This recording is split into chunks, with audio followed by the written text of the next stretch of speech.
Agora, falando de equipes, qual a melhor equipe? O que vocês McLaren. destacam?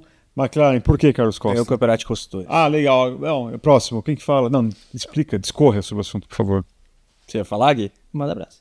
Não, eu falei zoando pela questão estatística, né? Mas se você olha para a recuperação da McLaren, e por isso eu até interrompi o comentário do Gui no tópico anterior sobre situações de McLaren e Ferrari, não era assim dito que a McLaren ganharia o Campeonato de Construtores. Ela começa o ano aquém da Ferrari, que começa, por sua vez, bem aquém da Red Bull. Então, mais uma vez, a McLaren precisou fazer aquele trabalho de reconstrução, atualizações, pacotes grandes. De Miami em diante, o negócio de fato engrenou, mas ela, de fato, por 2 anos seguidos, conseguiu dar um salto de desempenho durante uma temporada que é um negócio digno de nota. Tudo bem, o salto desse ano não foi tão absurdo quanto o do ano passado. Mas foi suficiente para passar a Red Bull. Sim, é que a Red Bull É que do foi ano passado... condicionado, né? A queda da Red Bull e a subida da McLaren. Os dois Isso, aconteceram Mas simultaneamente. foi suficiente. O Mas, no caso. Mas foi suficiente para chegar na Red Bull.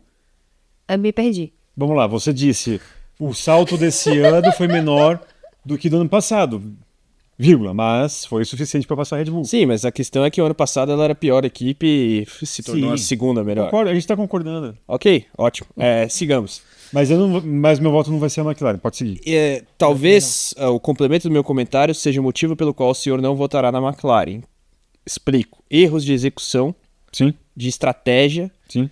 e decisões estranhas, Medo de ser questionáveis, feliz. com relação a ordens de equipe, além do medo de ser feliz. Eu acho que o Eric coloca uma expressão que cabe. A McLaren teve medo de tentar ganhar os 2 títulos. Sim. Inclusive, a McLaren, pra mim, entra semana que vem, não como pior, mas uma menção desonrosa por causa disso. Pra mim, o gerenciamento da temporada foi muito ruim. É muito ruim. O modo do André Stella, Só justifica isso na semana que vem, por favor. sim. A questão das ordens papai ali não caiu legal. O Verstappen, inclusive, cornetou isso. Mas, enfim, registrado o meu voto. Depois, se você quiser, eu coloco uma menção honrosa. Eu vou abrir para o restante da mesa aí. Então. Vamos lá, Isa. Eu Como ia- a gente não tem uma unanimidade aqui, ou um ao concurso, como o Verstappen nos pilotos, se quiser repetir também a McLaren... Eu poderia até falar da McLaren pela questão óbvia de ter ganhado o campeonato de construtores, mas eu queria pegar a minha menção honrosa e colocar como o meu voto, que é a Haas, porque eu acho que depois da troca de chefe de equipe, a Haas deu uma guinada Ótimo muito voto. boa. As coisas lá dentro, agora a gente consegue ver mais seriedade, né, na condução da equipe, na evolução da equipe. Não à toa, o Hülkenberg principalmente faz um ano muito bom, muito sólido. E é muito nítido, né, a evolução da Haas ao longo da temporada. E, assim, a troca de chefe de equipe foi muito crucial para essa evolução da equipe. É óbvio que todo mundo gosta do Steiner, é uma figura, né? Mas a Fórmula 1 não é brincadeira. E, enfim, tem muito dinheiro envolvido. E a Haas realmente precisava dessa seriedade. Ela precisava, né, avançar alguns passos para conseguir, enfim, ter uma briga minimamente honesta com as outras equipes, e eles conseguiram fazer isso.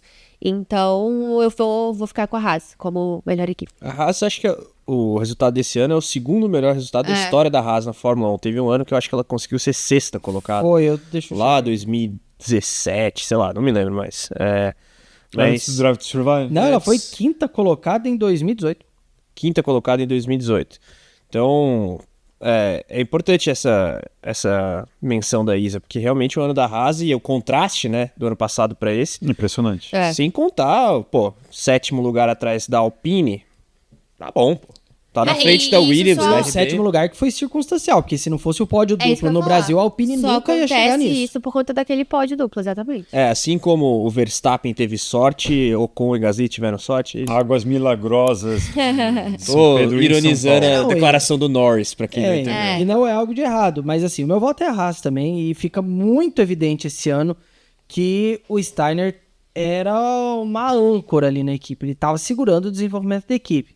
Entra o Ayao Komatsu e a situação muda drasticamente. Não à toa a gente tem a Toyota entrando como uma parceira técnica da Haas, o que Exato. é uma notícia muito grande, apesar de ser só uma parceria técnica, não é uma entrada como pensando no futuro, ou fornecer motores ou virar uma equipe de fábrica.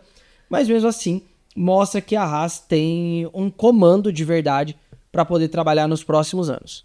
E eu vou diferir, apesar de achar esse voto da Haas muito bom, Mas a Haas já ganhou, né? já. Aliás, no caso de melhor piloto, Ganhei o Norris porque o meu voto vale junto com o da Lívia. tá, ok. É que na verdade, o Verstappen é o concurso É. e o Norris vale. Agora, eu vou votar na Ferrari, até para exaltar o trabalho do Federico Vasseur, né, nessa continuidade dele. E eu acho que também, assim, houve... Eu acho. A Ayako Matsu? houve uma evolução, né, ainda... Tudo bem. Uma evolução perto do que já foi no ano passado. E aí também você chegar até a última etapa brigando pelo título também foi um aspecto muito positivo, dado ao momento ruim, especialmente após o GP de Mônaco. E aí eu acho que teve uma questão...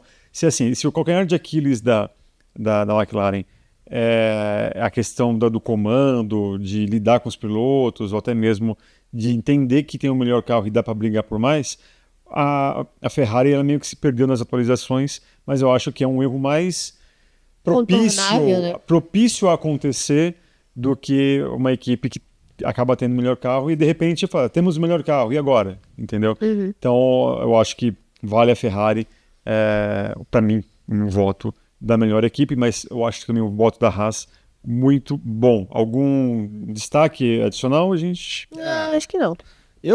Menção honrosa a melhora da Alpine. Acho que, Também dado vale. o jeito que começou o ano para a Alpine e o jeito que termina, brincadeiras relativas a Briatore à parte, dá para destacar como menção honrosa. Agora, dado momento, a situação ali era extremamente caótica. A Exato. gente falava, né? O último que saía apaga a luz. Mas isso não significa necessariamente que algumas das decisões tomadas estejam certas, né? O lance das Do unidades motor, de potência. É que assim, eu realmente não tenho uma opinião muito formada. É que sobre tem isso. muita gente que jura de pé junto que o motor que não vai ser utilizado nasceu bem, né? Vai ficar a eterna dúvida. É que a grande questão, no caso da escolha dos motores, é você abrir mão da história gigantesca que Viry, a fábrica de motores da Renault na Fórmula 1, tem. Porque, assim, do ponto de vista de marketing, é óbvio que pega mal a Renault abrir mão de fazer motor da sua própria marca, Alpine, que é de propriedade da Renault, na Fórmula 1. Mas pega aí o exemplo da Aston Martin. Ano passado, a Aston Martin não saiu ganhando com o carro competitivo. Ninguém estava muito se importando se o motor era Mercedes ou não. Mas aí sabe o que eu acho, Carlão? O que dói mais... O argumento do Briatore e do próprio Luca De Meo é esse. O que dói mais é acabar com a história de isso. décadas. Não, claro. Mas assim, a Aston Martin, mas eu acho que...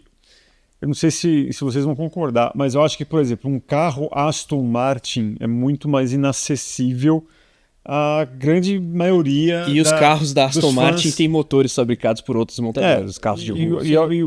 Do que os fãs da Fórmula 1, ao passo que provavelmente todo francês que assiste Fórmula 1 faz questão de ter um carro Renault, e aí eu acho que também um Renault tá Por isso que a decisão foi disseminado. tomada por 2 italianos, não por franceses. Eu acho que, na verdade, o problema aqui é outro, porque comparar a Aston Martin com a Alpine eu acho que é interessante até certo ponto. A Aston Martin nunca se propôs a ser uma equipe de fábrica.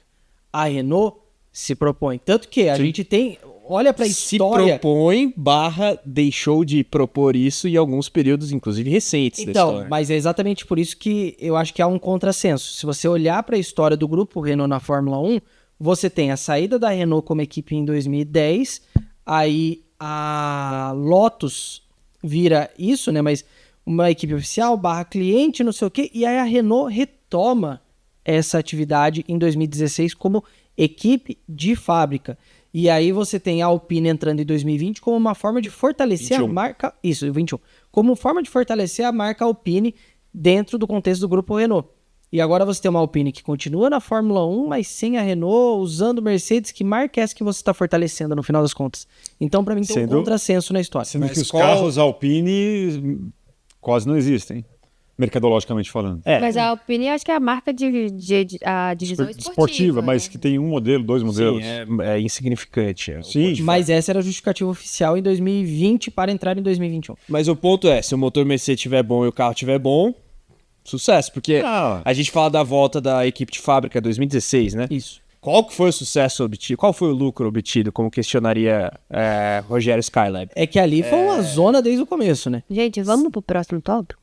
A Isa querendo interditar o debate aqui. Não, É não que a gente tem tá matando o debate porque da semana que vem. Exato. o da semana que vem a gente vai. É que a gente tem muito. Eric, qual foi o muito lucro veneno. obtido?